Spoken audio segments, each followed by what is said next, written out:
Hi friends, welcome to talent career academy Vijayapura YouTube channel. ಇವತ್ತಿನ ಈ ವಿಡಿಯೋದಲ್ಲಿ ಜೂನ್ 1 ಮತ್ತು ಜೂನ್ 2ರ ಪ್ರಚಲಿತ ಘಟನೆಗಳ ಮೇಲಿನ ಪ್ರಶ್ನೋತ್ತರಗಳ ಬಗ್ಗೆ ತಿಳಿದುಕೊಳ್ಳೋಣ. ಯಾರು ನೀವಿನ್ನೂ ನಮ್ಮ ಚಾನಲನ್ನು ಸಬ್ಸ್ಕ್ರೈಬ್ ಮಾಡಿಕೊಂಡ್ರೆ ದಯವಿಟ್ಟು ನಮ್ಮ ಚಾನಲನ್ನು ಸಬ್ಸ್ಕ್ರೈಬ್ ಮಾಡಿಕೊಳ್ಳಿ, ಹಾಗೆ ನಿಮ್ಮ ಸ್ನೇಹಿತರಿಗೆ ಸಹ ಲಿಂಕನ್ನು ಶೇರ್ ಮಾಡಿ. ಬನ್ನಿ ಹಾಗಾದರೆ ಮೊದಲನೇ ಪ್ರಶ್ನೆ ನೋಡಿಕೊಳ್ಳೋಣ. ತೆಲಂಗಾಣ ರಾಜ್ಯದ ಸಂಸ್ಥಾಪನಾ ದಿನವನ್ನಾಗಿ ಯಾವ ದಿನದಂದು ಆಚರಿಸಲಾಗುತ್ತದೆ ಎಂಬ ಪ್ರಶ್ನೆ ಇದೆ. ಇದಕ್ಕೆ ಸರಿಯಾದಂಥ ಉತ್ತರ ಜೂನ್ 2. ಪ್ರತಿ ವರ್ಷ ಜೂನ್ 2ರಂದು ತೆಲಂಗಾಣ ರಾಜ್ಯದ ಸಂಸ್ಥಾಪನಾ ದಿನವನ್ನಾಗಿ ಆಚರಿಸಲಾಗುತ್ತದೆ. ಈ ತೆಲಂಗಾಣ ರಾಜ್ಯವು 2014 ಜೂನ್ 2ರಂದು ಭಾರತದ 29ನೇ ರಾಜ್ಯವಾಗಿ ಸ್ಥಾಪನೆಯಾಯಿತು. ಹೀಗಾಗಿ ಪ್ರತಿ ವರ್ಷ ಜೂನ್ 2ರಂದು ತೆಲಂಗಾಣ ರಾಜ್ಯದ ಸಂಸ್ಥಾಪನಾ ದಿನವನ್ನಾಗಿ ಆಚರಿಸಲಾಗುತ್ತದೆ. ಈ ತೆಲಂಗಾಣ ರಾಜ್ಯವು ಭಾರತದ ಒಕ್ಕೂಟಕ್ಕೆ ಸೇರುವುದಕ್ಕಿಂತ ಮುಂಚೆ ಹೈದರಾಬಾದ್ ನಿಜಾಮರ ಆಳ್ವಿಕೆಯಲ್ಲಿತ್ತು. ಹೈದರಾಬಾದ್ ನಿಜಾಮರಾದಂತಹ ಸರ್ದಾರ್ ಪಟೇಲ್ ಅವರು ಇದರ ಆಳ್ವಿಕೆಯನ್ನು ನಡೆಸುತ್ತಿದ್ದರು. 1948 ಸೆಪ್ಟೆಂಬರ್ 17ರಂದು ಭಾರತೀಯ ಸೇನೆಯು ಕಾರ್ಯಾಚರಣೆ ಮೂಲಕ ಹೈದರಾಬಾದನ್ನು ಭಾರತದ ಒಕ್ಕೂಟಕ್ಕೆ ಸ್ವಾಧೀನಪಡಿಸಿಕೊಂಡಿತು.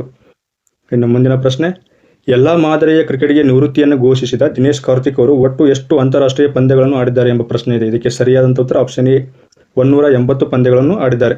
ಈ 180 ಪಂದ್ಯಗಳಲ್ಲಿ ಇವರು 3643 ರನ್ಗಳನ್ನು ಬಾರಿಸಿದ್ದಾರೆ. ದಿನೇಶ್ ಕಾರ್ತಿಕ್ ಅವರು ಇತ್ತೀಚೆಗೆ IPLನಿಂದ ನಿವೃತ್ತಿಯನ್ನು ಘೋಷಿಸಿದ್ದರು. ಅದರ ನಂತರ ಇತ್ತೀಚೆಗೆ ಇವರು ಭಾರತದ ಎಲ್ಲ ಮಾದರಿ ಕ್ರಿಕೆಟ್ಗಳಿಗೆ ನಿವೃತ್ತಿಯನ್ನು ಘೋಷಿಸಿದ್ದಾರೆ. ಇನ್ನು ಮುಂದಿನ ಪ್ರಶ್ನೆ, 31 ಮೇ 2024ರಂದು ಬಿಡುಗಡೆಯಾದ ರಾಷ್ಟ್ರೀಯ ಅಂಕಿಅಂಶ ಕಚೇರಿ NSO ಪ್ರಕಾರ ಭಾರತದ GDP 2023-24ರಲ್ಲಿ ಎಷ್ಟಿರಲಿದೆ ಎಂದು ಪ್ರಶ್ನೆ ಇದೆ. ಇದಕ್ಕೆ ಸರಿಯಾದಂಥ ಉತ್ತರ ಆಪ್ಷನ್ ಬಿ, 8.2% ಇರಲಿದೆ. ರಾಷ್ಟ್ರೀಯ ಅಂಕಿಅಂಶಗಳ ಕಚೇರಿ NSO ತಾತ್ಕಾಲಿಕ ಅಂದಾಜಿನ ಪ್ರಕಾರ 2023-24ರ ಹಣಕಾಸು ವರ್ಷದಲ್ಲಿ ಭಾರತದ ಒಟ್ಟು ದೇಶೀಯ ಉತ್ಪನ್ನ GDP 8.2ರಷ್ಟು ಬೆಳೆದಿದೆ ಎಂದು ವರದಿಯನ್ನು ಮಾಡಿದೆ. ಅದೇ ರೀತಿಯಾಗಿ 2022-23ರಲ್ಲಿ ಭಾರತದ GDP 7% ರಷ್ಟಿತ್ತು NSO ಪ್ರಕಾರ. ಇನ್ನು ರಾಷ್ಟ್ರೀಯ ಅಂಕಿಅಂಶಗಳ ಸಂಸ್ಥೆಯು ಯಾವ ಸಚಿವಾಲಯದಡಿಯಲ್ಲಿ ಕಾರ್ಯನಿರ್ವಹಿಸುತ್ತದೆ ಅಂದರೆ union ministry of statistics and programme implementation. 1960ರಿಂದ ಇಲ್ಲಿಯವರೆಗೂ ಭಾರತದ GDPಯು 8%ಗಿಂತ ಹೆಚ್ಚಿಗೆ ಆಗಿದ್ದು 9 ಬಾರಿ. ಎಷ್ಟು ಬಾರಿ ಅಂದರೆ 9 ಬಾರಿ. ಇನ್ನು ಇದರ ಬಗ್ಗೆ ಇನ್ನೂ ಹೆಚ್ಚಿನ ಮಾಹಿತಿಯನ್ನು ತಿಳಿದುಕೊಳ್ಳುವುದಾದರೆ ಭಾರತದ ಆರ್ಥಿಕತೆಯನ್ನು ಉದ್ಯೋಗದ ಆಧಾರದ ಮೇಲೆ 3 ವಲಯಗಳಾಗಿ ವಿಂಗಡಿಸಲಾಗುತ್ತದೆ. ಒಂದು ಪ್ರಾಥಮಿಕ ವಲಯ, ಇನ್ನೊಂದು ದ್ವಿತೀಯ ವಲಯ, ಇನ್ನೊಂದು ತೃತೀಯ ವಲಯ, ಒಟ್ಟು 3 ವಲಯಗಳು. ಪ್ರಾಥಮಿಕ ವಲಯದಲ್ಲಿ ಕಂಡುಬರುವಂಥ ವಿಭಾಗಗಳು ಯಾವಪ್ಪ ಅಂದರೆ ಕೃಷಿ, ಜಾನುವಾರು, ಅರಣ್ಯ, ಮೀನುಗಾರಿಕೆ ಮತ್ತು ಗಣಿಗಾರಿಕೆ ಹಾಗೂ ಕಲ್ಲು ಗಣಿಗಾರಿಕೆ. ಇವು ಪ್ರಾಥಮಿಕ ವಲಯದಲ್ಲಿ ಕಂಡುಬರುವಂತಹ ವಿಭಾಗಗಳಾಗಿವೆ. ಇನ್ನು ದ್ವಿತೀಯ ವಲಯವನ್ನು ಸೆಕೆಂಡರಿ ಸೆಕ್ಟರ್ ಎಂದು ಕರೀತಾರೆ. ದ್ವಿತೀಯ ವಲಯವನ್ನು ಉತ್ಪಾದನಾ ವಲಯ ಎಂದು ಸಹ ಕರೆಯುವರು. ಅದೇ ರೀತಿಯಾಗಿ ದ್ವಿತೀಯ ವಲಯದಲ್ಲಿ ಕಂಡುಬರುವಂಥವು ಯಾವಪ್ಪ ಅಂದರೆ ವಿದ್ಯುತ್ ಅನಿಲ, ನೀರು ಸರಬರಾಜು ಮತ್ತು ಇತರೆ ಉಪಯುಕ್ತತೆ ಸೇವೆಗಳ ಮತ್ತು ನಿರ್ಮಾಣವನ್ನು ಒಳಗೊಂಡಿವೆ. ಇನ್ನು ತೃತೀಯ ವಲಯವನ್ನು ಸೇವಾ ವಲಯ ಎಂದು ಸಹ ಕರೆಯುವರು. ಈ ಸೇವಾ ವಲಯದಲ್ಲಿ ವ್ಯಾಪಾರ, ಹೋಟೆಲ್ಗಳು, ಸಾರಿಗೆ ಸಂವಹನ ಮತ್ತು ಪ್ರಸಾರ, ಹಣಕಾಸು, ರಿಯಲ್ ಎಸ್ಟೇಟ್ ಮತ್ತು ವೃತ್ತಿಪರ ಸೇವೆಗಳಿಗೆ ಸಂಬಂಧಿಸಿದ ಸೇವೆಗಳು, ಹಾಗೆ ಸಾರ್ವಜನಿಕ ಆಡಳಿತ, ರಕ್ಷಣೆ ಮತ್ತು ಇತರ ಸೇವೆಗಳು ಸಹ ಕಂಡುಬರುತ್ತವೆ ಇಲ್ಲಿ ತೃತೀಯ ವಲಯದಲ್ಲಿ. ಇನ್ನು ಮುಂದಿನ ಪ್ರಶ್ನೆ, ಯಾವ ಭಾರತೀಯ ಕಂಪನಿಯು ತಾಂಜೇನಿಯಾದ ದಾರ್ ಎಸ್ ಸಲಾಂ ಬಂದರಿನಲ್ಲಿ ಕಂಟೈನರ್ ಟರ್ಮಿನಲ್ 2 ಅನ್ನು ನಿರ್ವಹಿಸುತ್ತದೆ ಎಂಬ ಪ್ರಶ್ನೆ ಇದೆ. ಇದು ಪರೀಕ್ಷಾ ದೃಷ್ಟಿಯಿಂದ ಬಹಳಷ್ಟು ಮಹತ್ವವಾಗಿದೆ. ಇದಕ್ಕೆ ಸರಿಯಾದ ಉತ್ತರ option A, AIPL Adani ports ಲಿಮಿಟೆಡ್ನವರು ತಾಂಜೇನಿಯಾದಲ್ಲಿರುವಂಥ ದಾರ್ ಎಸ್ ಸಲಾಂ ಬಂದರಿನಲ್ಲಿ ಕಂಟೈನರ್ 2 ಟರ್ಮಿನಲ್ ಅನ್ನು ನಿರ್ವಹಿಸುತ್ತದೆ. ಇದರ ಬಗ್ಗೆ ಹೆಚ್ಚಿನ ಮಾಹಿತಿಯನ್ನು ತಿಳಿದುಕೊಳ್ಳುವುದಾದರೆ ಗೌತಮ್ ಅದಾನಿ ಒಡೆತನದ ಸಮೂಹವು ಆಫ್ರಿಕನ್ ದೇಶವಾದ ತಾಂಜೇನಿಯಾದಲ್ಲಿ ದಾರ್ ಎಸ್ ಸಲಾಂ ಬಂದರಿನಲ್ಲಿ ಕಂಟೈನರ್ ಟರ್ಮಿನಲ್ 2 ಅನ್ನು 30 ವರ್ಷಗಳ ಗುತ್ತಿಗೆಯನ್ನು ಪಡೆದುಕೊಳ್ಳುವ ಮೂಲಕ ಬಂದರು ವ್ಯವಹಾರವನ್ನು ಪ್ರವೇಶಿಸಿದೆ. ಎಷ್ಟು ವರ್ಷಗಳವರೆಗೆ ಗುತ್ತಿಗೆಯನ್ನು ಪಡೆದುಕೊಂಡಿದೆಯಪ್ಪ ಅಂದರೆ ಇದು ಅದಾನಿ ಪೋರ್ಟ್ ತಾಂಜೇನಿಯಾದ ದಾರ್ ಎಸ್ ಸಲಾಂ ಬಂದರು ಪೋರ್ಟ್ 2 ಅನ್ನು 30 ವರ್ಷಗಳು ನೋಡ್ರಿ. ಅದೇ ರೀತಿಯಾಗಿ ತಾಂಜೇನಿಯಾ ಬಂದರುಗಳ ಪ್ರಾಧಿಕಾರ ಮತ್ತು ಅದಾನಿ ಪೋರ್ಟ್ಸ್ ಮತ್ತು ವಿಶೇಷ ಆರ್ಥಿಕ ವಲಯ ಲಿಮಿಟೆಡ್ ಅಂಗಸಂಸ್ಥೆಯಾದ Adani international ports holdings private limited ನಡುವೆ ಒಪ್ಪಂದಕ್ಕೆ ಸಹಿ ಹಾಕಲಾಯಿತು. ಇತ್ತೀಚೆಗೆ ಭಾರತೀಯ ಸರ್ಕಾರಿ ಸ್ವಾಮ್ಯದ ಇಂಡಿಯನ್ ಪೋರ್ಟ್ಸ್ ಗ್ಲೋಬಲ್ ಲಿಮಿಟೆಡ್ ಇದು ಇರಾನ್ನಲ್ಲಿರುವಂತಹ ಚಾಬಾರ್ ಬಂದರಿನ ಶಾಹಿದ್ ಬೆಹಿಷ್ಟಿ ಟರ್ಮಿನಲ್ ಅನ್ನು ನಿರ್ವಹಿಸಲು 10 ವರ್ಷಗಳವರೆಗೆ ಒಪ್ಪಂದವನ್ನು ಮಾಡಿಕೊಂಡಿದೆ. ಇದು ಸಹ ಪರೀಕ್ಷಾ ದೃಷ್ಟಿಯಿಂದ ಬಹಳಷ್ಟು ಮುಖ್ಯವಾಗಿದೆ. ಅದೇ ರೀತಿಯಾಗಿ ಅದಾನಿ ಅಂತಾರಾಷ್ಟ್ರೀಯ ಬಂದರು, ಈ 2 ಅದಾನಿ ಅಂತಾರಾಷ್ಟ್ರೀಯ ಬಂದರು ತಾಂಜೇನಿಯಾ ಬಂದರು ಅಲ್ಲದೆ ಇಸ್ರೇಲ್ನಲ್ಲಿರುವಂಥ ಹೈಫಾ ಬಂದರನ್ನು ಸಹ ನಿರ್ವಹಿಸುತ್ತದೆ. ಅದೇ ರೀತಿಯಾಗಿ ಶ್ರೀಲಂಕಾದ ಕೊಲಂಬೋದಲ್ಲಿರುವಂಥ ಟ್ರಾನ್ಸ್ಶಿಪ್ಮೆಂಟ್ ಬಂದರನ್ನು ಸಹ ಅಭಿವೃದ್ಧಿಪಡಿಸುತ್ತಿದೆ. ಯಾವುದು ಅದಾನಿ ಪೋರ್ಟ್ ಲಿಮಿಟೆಡ್ ಅವರು. ಇನ್ನು ತಾಂಜೇನಿಯಾದ ಬಗ್ಗೆ ಹೆಚ್ಚಿಗೆ ಮಾಹಿತಿಯನ್ನು ತಿಳಿದುಕೊಳ್ಳುವುದಾದರೆ ತಾಂಜೇನಿಯಾ ಇದು ಹಿಂದೂ ಮಹಾಸಾಗರದ ಕರಾವಳಿಯಲ್ಲಿ ಕಂಡುಬರುವಂಥ ಪೂರ್ವ ಆಫ್ರಿಕಾ ದೇಶವಾಗಿದೆ. ಟಾಂಗನಿಕಾ ಮತ್ತು ಜಿಂಜಿವಾರ್ ಒಕ್ಕೂಟದಿಂದ 1964ರಲ್ಲಿ ದೇಶವಾಗಿ ತಾಂಜೇನಿಯಾವನ್ನು ರಚಿಸಲಾಯಿತು. ಟ್ಯಾಂಗನಿಕಾ ಆಫ್ರಿಕಾದ ಮುಖ್ಯ ಭೂಭಾಗದಲ್ಲಿದೆ, ಆದರೆ ಜಿಂಜಿವಾರ್ ಹಿಂದೂ ಮಹಾಸಾಗರದ ದ್ವೀಪಗಳ ಗುಂಪಾಗಿದೆ. ಇನ್ನು ಆಫ್ರಿಕಾದಲ್ಲಿ ಕಂಡುಬರುವಂಥ ಅತ್ಯಂತ ಎತ್ತರವಾದ ಶಿಖರ ಯಾವುದಪ್ಪ ಅಂದರೆ ಕಿಲಿಮಂಜಾರೋ, ಇದು ತಾಂಜೇನಿಯಾದಲ್ಲಿದೆ. ಇದರ ಎಷ್ಟು ಎತ್ತರ ಇದೆಯಪ್ಪ ಅಂದರೆ 5895 ಮೀಟರ್ ಎತ್ತರ ಇದೆ. ಅದೇ ರೀತಿಯಾಗಿ ವಿಶ್ವದ ಅತ್ಯಂತ ಆಳವಾದ ಸರೋವರ ಕಂಡುಬರುವ ಸಹ ತಾಂಜೇನಿಯಾದಲ್ಲಿ. ಅದು ಯಾವುದಪ್ಪ ಅಂದರೆ ಬೈಕಲ್ ಸರೋವರ. ಇದು ರಷ್ಯಾದ ಸೈಬರಿಯನ್ ಪ್ರದೇಶದಲ್ಲಿದೆ ನೋಡ್ರಿ. ವಿಶ್ವದ ಅತ್ಯಂತ ಆಳವಾದ ಸರೋವರ ಬೈಕಲ್ ಸರೋವರ ಕಂಡುಬರುವುದು ರಷ್ಯಾದ ಸೈಬರಿಯನ್ ಪ್ರದೇಶದಲ್ಲಿ. ಟಾಂಗನಿಕಾ ಸರೋವರವು ವಿಶ್ವದ ಅತಿ ಉದ್ದದ ಸಿಹಿ ನೀರಿನ ಸರೋವರವಾಗಿದೆ. ಯಾವುದು? ಟಾಂಗನಿಕಾ ಸರೋವರ. ಇನ್ನು ತಾಂಜಾನಿಯಾದ ರಾಜಧಾನಿ ಡೋಡೋಮಾ. ತಾಂಜಾನಿಯಾದ ಕರೆನ್ಸಿ ಟಾಂಜಾನಿಯಾ ಶಿಲ್ಲಿಂಗ್. ಇನ್ನು ತಾಂಜಾನಿಯಾದ ಅಧ್ಯಕ್ಷರು ಯಾರಪ್ಪ ಅಂದರೆ ಸಮಿಯಾ ಸುಳುಹು ಹಾಸನ್ ವಿರುದ್ಧ. ಇನ್ನು ಮುಂದಿನ ಪ್ರಶ್ನೆ, 2024ರ ಟೈಮ್ಸ್ ಮ್ಯಾಗಜಿನ್ ಗ್ಲೋಬಲ್ 100 ಅತ್ಯಂತ ಪ್ರಭಾವಶಾಲಿ ಕಂಪನಿಗಳಲ್ಲಿ ಯಾವ ಭಾರತೀಯ ಕಂಪನಿಗಳನ್ನು ಸೇರಿಸಲಾಗಿದೆ ಎಂಬ ಪ್ರಶ್ನೆ ಇದೆ. ಇದಕ್ಕೆ ಸರಿಯಾದಂಥ ಉತ್ತರ Reliance industries limited, Tata group and serum institute of India. ಈ 3 ಕಂಪನಿಗಳನ್ನು ಟೈಮ್ಸ್ ಮ್ಯಾಗಜಿನ್ ಗ್ಲೋಬಲ್ 100 ಅತ್ಯಂತ ಪ್ರಭಾವಶಾಲಿ ಕಂಪನಿಗಳಲ್ಲಿ ಸೇರಿಸಲಾಗಿದೆ. ಇನ್ನು ಇದರ ಬಗ್ಗೆ ಹೆಚ್ಚಿಗೆ ತಿಳಿದುಕೊಳ್ಳುವುದಾದರೆ, ರಿಲಯನ್ಸ್ ಇಂಡಸ್ಟ್ರೀಸ್ ಮತ್ತು ಟಾಟಾ ಸಮೂಹ ಶಕ್ತಿಶಾಲಿ ವಿಭಾಗದಲ್ಲಿ ಸ್ಥಾನವನ್ನು ಪಡೆದುಕೊಂಡಿದ್ದರೆ, ಸಿರಮ್ ಇನ್ಸ್ಟಿಟ್ಯೂಟ್ ಇದು ಇಂಡಿಯಾ ಪ್ರವರ್ತಕರ ವಿಭಾಗದಲ್ಲಿ ಸ್ಥಾನವನ್ನು ಪಡೆದುಕೊಂಡಿದೆ. ಇನ್ನು ರಿಲಯನ್ಸ್ ಇಂಡಸ್ಟ್ರೀಸ್ ಲಿಮಿಟೆಡ್ ಬಗ್ಗೆ ಹೆಚ್ಚಿನ ಮಾಹಿತಿಯನ್ನು ತಿಳಿದುಕೊಳ್ಳುವುದು ಮುಖ್ಯವಾಗಿದೆ. ರಿಲಯನ್ಸ್ ಇಂಡಸ್ಟ್ರೀಸ್ ಲಿಮಿಟೆಡ್ ಇದು ಭಾರತದ ಅತಿ ದೊಡ್ಡ ಮತ್ತು ಅತ್ಯಂತ ಲಾಭದಾಯಕವಾದ ಖಾಸಗಿ ವಲಯದ ಕಂಪನಿಯಾಗಿದ್ದು, ಈ ರಿಲಯನ್ಸ್ ಇಂಡಸ್ಟ್ರೀಸ್ ಲಿಮಿಟೆಡ್ನಲ್ಲಿ ಪೆಟ್ರೋಕೆಮಿಕಲ್ಸ್, ತೈಲ ಮತ್ತು ಅನಿಲ, ಹಾಗೆ ಟೆಲಿಕಾಂ ಮತ್ತು ಚಿಲ್ಲರೆ ವ್ಯಾಪಾರ ಹಾಗೂ ಹಣಕಾಸು ಸೇವೆಗಳಲ್ಲಿ ಕಾರ್ಯವನ್ನು ನಿರ್ವಹಿಸುತ್ತದೆ. ಇದು 2ನೇ ಬಾರಿಗೆ RIL ಅಥವಾ ಅದರ ಅಂಗಸಂಸ್ಥೆಯಾದ ಟೈಮ್ಸ್ ಪಟ್ಟಿಯಲ್ಲಿ ಸೇರ್ಪಡೆಗೊಂಡಿದೆ. 2021ರಲ್ಲಿ RILನ ಅಂಗಸಂಸ್ಥೆಯಾದ ಜಿಯೋ, ರಿಲಯನ್ಸ್ ಇಂಡಸ್ಟ್ರೀಸ್ ಲಿಮಿಟೆಡ್ನ ಅಂಗಸಂಸ್ಥೆಯಾದ ಜಿಯೋ ಮೊದಲ ಟೈಮ್ಸ್ ಮ್ಯಾಗಜಿನ್ ಗ್ಲೋಬಲ್ 100 ಅತ್ಯಂತ ಪ್ರಭಾವಶಾಲಿ ಕಂಪನಿಗಳಲ್ಲಿ ಸೇರಿಸಲಾಗಿತ್ತು. ಎಷ್ಟರಲ್ಲಪ್ಪ ಅಂದರೆ 2021ರಲ್ಲಿ. ಅದೇ ರೀತಿಯಾಗಿ ಇದರ ಅಧ್ಯಕ್ಷರು ಯಾರಿದ್ದಾರಪ್ಪ ಅಂದರೆ ಮುಖೇಶ್ ಅಂಬಾನಿ ಅವರು ಇದ್ದಾರೆ ನೋಡ್ರಿ. ರಿಲಯನ್ಸ್ ಇಂಡಿಯಾ ಲಿಮಿಟೆಡ್ನ ಅಧ್ಯಕ್ಷರು ಮುಖೇಶ್ ಅಂಬಾನಿ ಅವರು. ಇವರು ಏಷ್ಯಾದ ಅತ್ಯಂತ ಶ್ರೀಮಂತ ವ್ಯಕ್ತಿಯಾಗಿದ್ದಾರೆ. ಅದೇ ರೀತಿಯಾಗಿ 13ನೇ ಹುರುನ್ ಜಾಗತಿಕ ಶ್ರೀಮಂತರ ಪಟ್ಟಿಯಿಂದ ವಿಶ್ವದ 10ನೇ ಶ್ರೀಮಂತ ವ್ಯಕ್ತಿಯಾಗಿದ್ದಾರೆ. ವಿಶ್ವದ 10ನೇ ಶ್ರೀಮಂತ ವ್ಯಕ್ತಿ, ಏಷ್ಯಾದ ಅತ್ಯಂತ ಶ್ರೀಮಂತ ವ್ಯಕ್ತಿ ಯಾರಪ್ಪ ಅಂದರೆ ಮುಖೇಶ್ ಅಂಬಾನಿ ಅವರು. ಇನ್ನು RIL ರಿಲಯನ್ಸ್ ಇಂಡಸ್ಟ್ರೀಸ್ ಲಿಮಿಟೆಡ್ ಇತ್ತೀಚೆಗೆ ಗುಜರಾತ್ನ ಜಾಮ್ನಗರದಲ್ಲಿ ವಿಶ್ವದ ಅತಿದೊಡ್ಡ ಏಕಸ್ಥಳ ತೈಲ ಸಂಸ್ಕರಣಾಗಾರವನ್ನು ಸ್ಥಾಪಿಸಿದೆ. ಇನ್ನು ಟಾಟಾ ಗ್ರೂಪ್ಸ್ ಬಗ್ಗೆ ಹೆಚ್ಚಿಗೆ ತಿಳಿದುಕೊಳ್ಳುವುದಾದರೆ, ಟಾಟಾ ಗ್ರೂಪ್ ಇದು ಭಾರತದಲ್ಲಿ ಅತ್ಯಂತ ಗೌರವಾನ್ವಿತ ವ್ಯಾಪಾರ ಗುಂಪುಗಳಲ್ಲಿ ಒಂದಾಗಿದೆ. ಈ ಟಾಟಾ ಕಂಪನಿಯನ್ನು ಸ್ಥಾಪಿಸಿದ್ದು 1868ರಲ್ಲಿ ಜೇಮ್ಸೆಡ್ಜಿ ಟಾಟಾ ಅವರು ಸ್ಥಾಪಿಸಿದರು. ಟಾಟಾ ಗ್ರೂಪ್ 30 ಕಂಪನಿಗಳನ್ನು ಒಳಗೊಂಡಿದೆ ಹಾಗೂ ಪ್ರಪಂಚದ 100 ದೇಶಗಳಲ್ಲಿ ಬೇರೆ ಬೇರೆ ದೇಶಗಳಲ್ಲಿ ಕಾರ್ಯನಿರ್ವಹಿಸುತ್ತದೆ. ಇದು ಉಕ್ಕು, ಆಟೋಮೊಬೈಲ್, ಸಾಫ್ಟ್ವೇರ್, ವಿದ್ಯುತ್ ವಿತರಣೆ ಹಾಗೂ ಉಪ್ಪು, ಗ್ರಾಹಕ ಉತ್ಪನ್ನಗಳು ಮತ್ತು ಹವಾನಿಯಂತ್ರಣಗಳ ವ್ಯವಹಾರದಲ್ಲಿ ತೊಡಗಿಕೊಂಡಿದೆ. ಪ್ರಸ್ತುತ ಟಾಟಾ ಕಂಪನಿಗಳ ಮಾಲೀಕರು ಮತ್ತು ಪ್ರವರ್ತಕರಾಗಿದ್ದಾರೆ. ಹಾಗಾದರೆ ಪ್ರಸ್ತುತ ಟಾಟಾ ಸನ್ಸ್ನ ಅಧ್ಯಕ್ಷರು ಯಾರಾದರಪ್ಪ ಅಂದರೆ ಎನ್ ಚಂದ್ರಶೇಖರನ್ ಅವರು ಇದ್ದಾರೆ. ಯಾರು? ಎನ್ ಚಂದ್ರಶೇಖರನ್. ಟಾಟಾ ಸ್ಟೀಲ್ಸ್ 1907ರಲ್ಲಿ ಜಾರ್ಖಂಡ್ನ ಜೆಮ್ಶೆಡ್ಪುರದಲ್ಲಿ ಭಾರತದ ಮೊದಲ ಉಕ್ಕಿನ ಕಾರ್ಖಾನೆಯನ್ನು ಸ್ಥಾಪಿಸಲಾಯಿತು. ಇದು ಮುಖ್ಯವಾಗಿದೆ ನೋಡ್ರಿ. ಟಾಟಾ ಸ್ಟೀಲ್ಸ್ 1907ರಲ್ಲಿ ಜಾರ್ಖಂಡ್ನ ಜೆಮ್ಶೆಡ್ಪುರದಲ್ಲಿ ಭಾರತದ ಮೊದಲ ಉಕ್ಕಿನ ಕಾರ್ಖಾನೆಯನ್ನು ಸ್ಥಾಪಿಸಲಾಯಿತು. ಅದೇ ರೀತಿಯಾಗಿ ಟಾಟಾ ಮೋಟಾರ್ಸ್ ಭಾರತದಲ್ಲಿ ಭಾರತೀಯ ಕಂಪನಿಯಿಂದ ತಯಾರಿಸಿದ ಮೊದಲ ಕಾರನ್ನು ವಿನ್ಯಾಸಗೊಳಿಸಿದ ಮತ್ತು ಉತ್ಪಾದಿಸಿದ ಕಂಪನಿಯಾಗಿದೆ. ಆ ಕಾರಿನ ಹೆಸರು ಏನಪ್ಪ? Indica car. ಇನ್ನು ಟಾಟಾ ಕನ್ಸಲ್ಟೆನ್ಸಿ ಕಂಪನಿ TCS ಇದು ಏಷ್ಯಾದ ಅತಿದೊಡ್ಡ ಸಾಫ್ಟ್ವೇರ್ ಸಲಹಾ ಕಂಪನಿಯಾಗಿದೆ. TCS, Tata consultants company. ಇನ್ನು ಸಿರಮ್ ಇನ್ಸ್ಟಿಟ್ಯೂಟ್ ಆಫ್ ಇಂಡಿಯಾದ ಬಗ್ಗೆ ಹೆಚ್ಚಿಗೆ ತಿಳಿದುಕೊಳ್ಳುವುದಾದರೆ, ಇದು ಮಹಾರಾಷ್ಟ್ರದ ಪುಣೆಯ ಮೂಲದ ಖಾಸಗಿ ಲಸಿಕಾ ತಯಾರಿಕಾ ಕಂಪನಿಯಾಗಿದೆ. ಸಿರಮ್ ಇನ್ಸ್ಟಿಟ್ಯೂಟ್ ಅನ್ನು ಸೈರಸ್ ಪೂನವಾಲಾ ಅವರು ಸ್ಥಾಪಿಸಿದರು ಹಾಗೂ ಅವರ ಮಗ ಅಡಾರ್ ಪೂನವಾಲಾ ಅವರು ಪ್ರಸ್ತುತ ಇದರ ಮುಖ್ಯಸ್ಥರಾಗಿದ್ದಾರೆ. ಇದು ಪೋಲಿಯೋ, ಡಿಪ್ತೀರಿಯಾ, BCG, ದಡಾರ, ರುಬೆಲ್ಲಾ ಮತ್ತು HPV ಲಸಿಕೆಗಳನ್ನು ಉತ್ಪಾದಿಸುವ ವಿಶ್ವದ ಅತಿದೊಡ್ಡ ಲಸಿಕೆ ತಯಾರಿಕಾ ಕೇಂದ್ರವಾಗಿದೆ. ಟೈಮ್ಸ್ ಮ್ಯಾಗಜಿನ್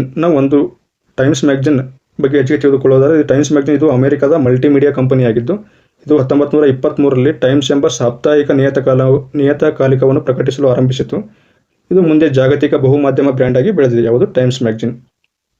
ಇನ್ನು ಮುಂದಿನ ಪ್ರಶ್ನೆ, ವಿಶ್ವ ಆರೋಗ್ಯ ಸಂಸ್ಥೆಯು ಆರೋಗ್ಯ ಪ್ರಚಾರಕ್ಕಾಗಿ ನೆಲ್ಸನ್ ಮಂಡೇಲಾ ಪ್ರಶಸ್ತಿಯನ್ನು ಯಾವ ವರ್ಷದಿಂದ ನೀಡಲು ಪ್ರಾರಂಭಿಸಿತು ಎಂಬ ಪ್ರಶ್ನೆ ಇದೆ. ಇದಕ್ಕೆ ಸರಿಯಾದಂಥ ಉತ್ತರ 2019. ಪ್ರತಿ ವರ್ಷ 2019ರಿಂದ ಆರೋಗ್ಯ ಪ್ರಚಾರಕ್ಕಾಗಿ ವಿಶ್ವ ಆರೋಗ್ಯ ಸಂಸ್ಥೆಯು ನೆಲ್ಸನ್ ಮಂಡೇಲಾ ಪ್ರಶಸ್ತಿಯನ್ನು ನೀಡಲು ಪ್ರಾರಂಭಿಸಿದೆ. ಇನ್ನು ಇದರ ಬಗ್ಗೆ ಹೆಚ್ಚಿನ ಮಾಹಿತಿಯನ್ನು ತಿಳಿದುಕೊಳ್ಳೋದಾದರೆ, 2024ರಲ್ಲಿ WHO ನೆಲ್ಸನ್ ಮಂಡೇಲಾ ಪ್ರಶಸ್ತಿಯನ್ನು ನಮ್ಮ ಕರ್ನಾಟಕದಲ್ಲಿರುವಂತಹ ನಿಮಾನ್ಸ್ ಆಸ್ಪತ್ರೆಗೆ ನೀಡಿದೆ. Nelson Mandela award for health protection 2024 for NIMHANS. ಬೆಂಗಳೂರಿನಲ್ಲಿರುವಂತಹ national institute of mental health and neurosciences ಆರೋಗ್ಯ ಪ್ರಚಾರಕ್ಕಾಗಿ ವಿಶ್ವಸಂಸ್ಥೆಯ WHO 2024 ನೆಲ್ಸನ್ ಮಂಡೇಲಾ ಪ್ರಶಸ್ತಿಯನ್ನು ಪಡೆದುಕೊಂಡಿದೆ. ಪ್ರಸ್ತುತ ಇದರ ನಿರ್ದೇಶಕಿ ಯಾರಿದ್ದಾರಪ್ಪ ಅಂದರೆ ಡಾಕ್ಟರ್ ಪ್ರತಿಮಾ ಮೂರ್ತಿ ಅವರು ಇದರ ನಿರ್ದೇಶಕಿಯಾಗಿದ್ದಾರೆ. ಅವರು ಈ ಪ್ರಶಸ್ತಿಯನ್ನು ಸ್ವೀಕರಿಸಿದರು. ಇನ್ನು ಇದರ ಬಗ್ಗೆ ಇನ್ನೂ ಹೆಚ್ಚಿನ ಮಾಹಿತಿಯನ್ನು ತಿಳಿದುಕೊಳ್ಳುವುದಾದರೆ, ನಿಮಾನ್ಸ್ ಇದು ಸ್ಥಾಪನೆಯಾಗಿದ್ದು 1974ರಲ್ಲಿ. National institute of mental health and neurosciences ಇದನ್ನು ಒಟ್ಟುಗೂಡಿಸಿ 27 ಡಿಸೆಂಬರ್ 1974ರಂದು ಸ್ಥಾಪಿಸಲಾಯಿತು. ಈ ಸಂಸ್ಥೆಯು ಕೇಂದ್ರ ಆರೋಗ್ಯ ಮತ್ತು ಕುಟುಂಬ ಕಲ್ಯಾಣ ಸಚಿವಾಲಯದ ಅಡಿಯಲ್ಲಿ ಕಾರ್ಯನಿರ್ವಹಿಸುತ್ತದೆ. 2012ರಲ್ಲಿ ನಿಮಾನ್ಸನ್ನು ರಾಷ್ಟ್ರೀಯ ಪ್ರಾಮುಖ್ಯತೆಯ ಸಂಸ್ಥೆ ಎಂದು ಘೋಷಿಸಲಾಯಿತು.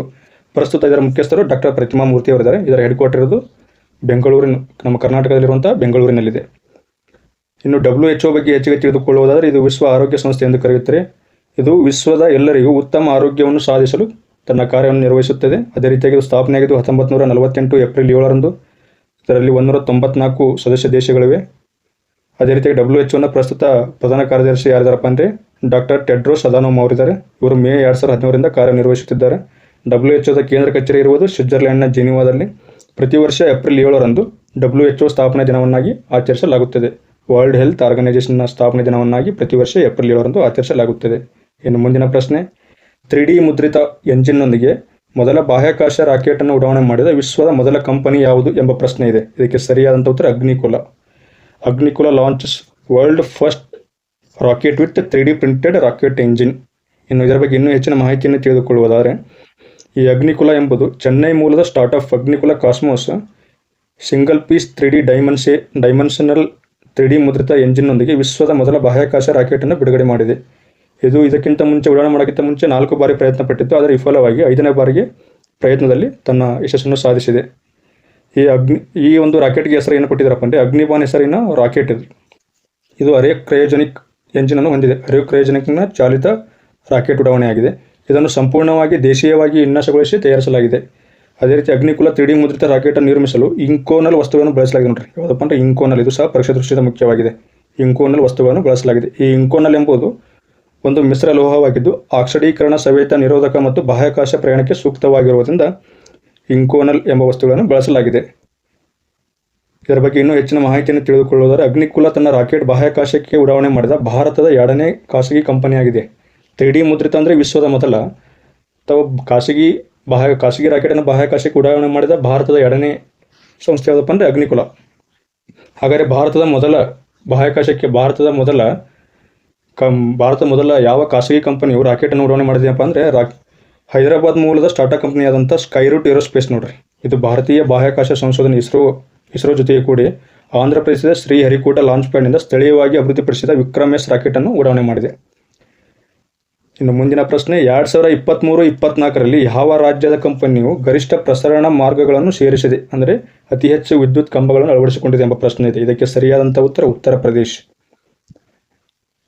ಕೇಂದ್ರ ವಿದ್ಯುತ್ ಪ್ರಾಧಿಕಾರ ಬಿಡುಗಡೆ ಮಾಡಿದ ಅಂಕಿಅಂಶಗಳ ಪ್ರಕಾರ 2024ರಲ್ಲಿ 1460ರಲ್ಲಿ ರಾಜ್ಯದ ಪ್ರಸರಣ ಮತ್ತು ಉಪಯುಕ್ತತೆಗಳ ಮೂಲಕ ಉನ್ನತ ಸರ್ಕ್ಯೂಟ್ ಕಿಲೋಮೀಟರ್ಗಳ ಪ್ರಸರಣ ಮಾರ್ಗಗಳನ್ನು ಸೇರಿಸುವ ಪಟ್ಟಿ UP ಅಂದರೆ ಉತ್ತರ ಪ್ರದೇಶ ಅಗ್ರ ಸ್ಥಾನದಲ್ಲಿದೆ. ಇನ್ನು ಗುಜರಾತ್ 2ನೇ ಸ್ಥಾನದಲ್ಲಿ, ತಮಿಳುನಾಡು 3ನೇ ಸ್ಥಾನದಲ್ಲಿದೆ. ಕೇಂದ್ರ ವಿದ್ಯುತ್ ಪ್ರಾಧಿಕಾರದ ಬಗ್ಗೆ ತಿಳಿದುಕೊಳ್ಳುವುದಾದರೆ, ಇದು ಸ್ಥಾಪನೆಯಾಗಿದ್ದು 1951ರಲ್ಲಿ 1948ರ ವಿದ್ಯುತ್ ಕಾಯ್ದೆಯಡಿಯಲ್ಲಿ ಸ್ಥಾಪನೆಯಾಗುತ್ತದೆ. ಈ 1948ರ ವಿದ್ಯುತ್ ಕಾಯ್ದೆಯನ್ನು 2003ರಲ್ಲಿ ತಿದ್ದುಪಡಿ ಮಾಡಲಾಗಿದೆ. ಇದು ಭಾರತದ ವಿದ್ಯುತ್ ಸಚಿವಾಲಯದಡಿಯಲ್ಲಿ ಕಾರ್ಯನಿರ್ವಹಿಸುತ್ತದೆ. ಅದೇ ರೀತಿಯಾಗಿ ಭಾರತದಲ್ಲಿ ಸ್ಥಾಪಿತವಾಗುವಂಥ ಹೊಸ ಜಿಲ್ಲಾ ವಿದ್ಯುತ್ ಸ್ಥಾವರವನ್ನು ಅದಕ್ಕೆ ಅನುಮೋದನೆ ನೀಡುವಂತಹ ಕೆಲಸವನ್ನು ಕೇಂದ್ರ ವಿದ್ಯುತ್ ಪ್ರಾಧಿಕಾರ ನಿರ್ವಹಿಸುತ್ತದೆ.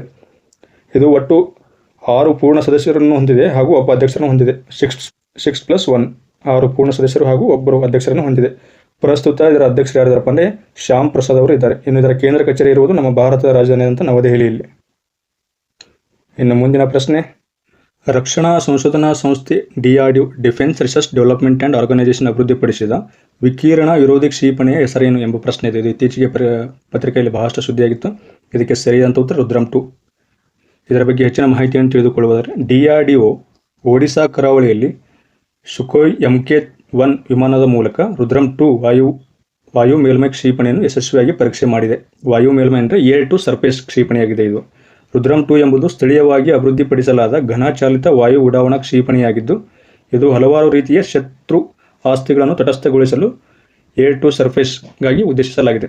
ಗಾಳಿಯಿಂದ ಮೇಲ್ಮೈ ಪಾತ್ರಕ್ಕಾಗಿ ಉದ್ದೇಶಿಸಲಾಗಿದೆ. ಇನ್ನು DRDO ಬಗ್ಗೆ ಹೆಚ್ಚಿಗೆ ತಿಳಿದುಕೊಳ್ಳುವುದಾದರೆ, ರಕ್ಷಣಾ ಸಂಶೋಧನೆ ಮತ್ತು ಅಭಿವೃದ್ಧಿ ಸಂಸ್ಥೆಯು ರಕ್ಷಣೆಗೆ ಸಂಬಂಧಿಸಿದ ಸಂಶೋಧನೆಗಳನ್ನು ಭಾರತದಲ್ಲಿ ಸಂಶೋಧನೆಗಳನ್ನು ನಡೆಸುವ ಭಾರತದ ಪ್ರಾಥಮಿಕ ಸಂಸ್ಥೆಯಾಗಿದೆ. ಇದು ಭಾರತದ ರಕ್ಷಣಾ ಸಚಿವಾಲಯದ ಅಡಿಯಲ್ಲಿ ಕಾರ್ಯನಿರ್ವಹಿಸುತ್ತದೆ. ಇದು ಸ್ಥಾಪನೆಯಾಗಿದ್ದು 1958 ಜನವರಿ 1ರಂದು. DRDOನ ಪ್ರಾಥಮಿಕ ಕಾರ್ಯವು ಸುಧಾರಿತ ಸಂವೇದಕಗಳು, ಶಸ್ತ್ರಾಸ್ತ್ರಗಳು, ಉಪಕರಣಗಳನ್ನು ವಿನ್ಯಾಸಗೊಳಿಸುವುದು ಮತ್ತು ಅಭಿವೃದ್ಧಿಪಡಿಸುವುದು ಇದರ ಮುಖ್ಯ ಉದ್ದೇಶವಾಗಿದೆ.